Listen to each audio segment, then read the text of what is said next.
Hello दोस्तों, आप लोग कैसे हो। हमारी आज की कहानी है बाप बेटे की दूरियां। पापा पापा चिल्लाते हुए राहुल गुस्से से अंदर आया। नेट क्यों नहीं चल रहा है पापा? मैंने आपसे कहा था कि ठीक करवा लेना, पर आप कहाँ किसी के सुनते हो। अभी देखता हूँ बेटा। शर्मा जी को जब कभी भी अपने बेटे से बात करने की इच्छा होती थी, वह नेट की तार को छोड़ दिया करते थे।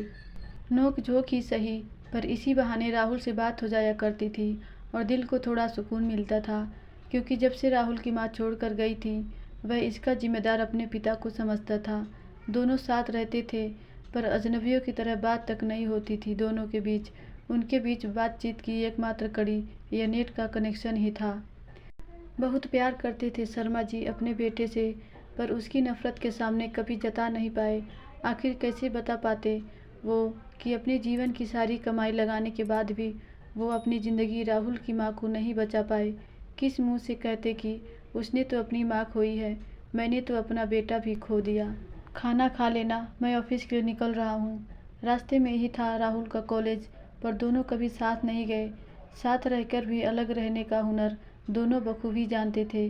शर्मा जी का आधा वक्त इसी में गुजरा था कि कैसे इस दूरी को ख़त्म किया जाए, कि उनके तमाम नुस्खे भी फूस हो जाते थे। लेकिन शर्मा जी के ऑफिस का माहौल कुछ दिनों से बदल गया था। शांति भवन के समान रहने वाला ऑफिस में थोड़ी शोरगुल शुरू हुई थी, क्योंकि ऑफिस के उम्रदराज लोगों के बीच एक तेज तर्रार हंसमुख नौजवान आदर्श ऑफिस से जुड़ा था। ऑफिस के इस बदलाव से सबसे ज़्यादा खुशी शर्मा जी को हुई थी, क्योंकि उन्हें हमेशा एक बेटे की प्यार की कमी रही थी। वो आदर्श से बात करने का कोई भी मौका चूकना नहीं चाहते थे। उन्होंने बातों ही बातों में अपनी परेशानी आदर्श को बता दी। आदर्श ने उन्हें सोशल साइट्स का सहारा लेने की सलाह दी, पर शर्मा जी का इन सब से दूर दूर का कोई नाता नहीं था। लेकिन कुछ दिनों बाद आदर्श की मेहनत रंग लाई और शर्मा जी ने फेसबुक पर एक फेक आईडी बना डाली, और फिर सिलसिला शुरू हुआ राहुल से बातचीत का।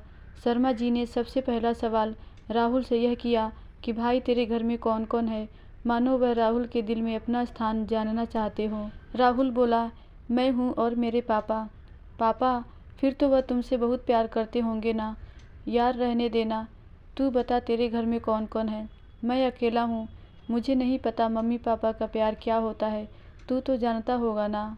राहुल के पास इसका कोई जवाब नहीं था। इस तरह बातचीत का सिलसिला लगातार चलता रहा, और अब राहुल की हर पसंद नापसंद शर्मा जी को पता थी, जो राहुल के बिना कहे पूरी हो रही थी। राहुल अपने पापा के इस बदलाव से अचंभित था, और शर्मा जी को भी यह सब करके बेटे का प्यार हासिल होता दिख रहा था। राहुल अब छोटी से छोटी बात भी अपने इस फेसबुक फ्रेंड से शेयर करने लगा। चिड़चिड़ा राहुल अब अकेलेपन से निजात पा चुका था, सो उसके व्यवहार में भी परिवर्तन होने लगा।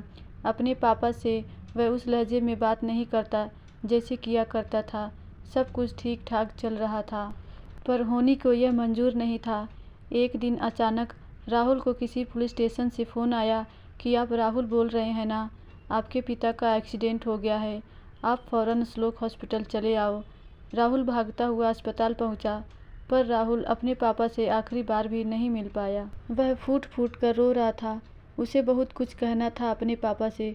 चश्मदीदों ने बताया कि इनका ध्यान मोबाइल पर था, और सामने से आती ट्रक ठोकर मारकर भाग गई। तब तक आदर्श भी वहाँ भागता हुआ आया। राहुल हो ना तुम?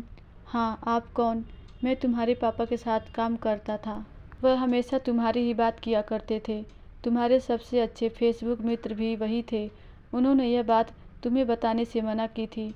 राहुल सिर्फ और सिर्फ रोए जा रहा था। मैं भी आपसे बहुत प्यार करता था, लव यू डैड, बस कभी बता नहीं पाया। धन्यवाद दोस्तों, आशा करती हूँ ये कहानी आपको ज़रूर अच्छी लगी होगी।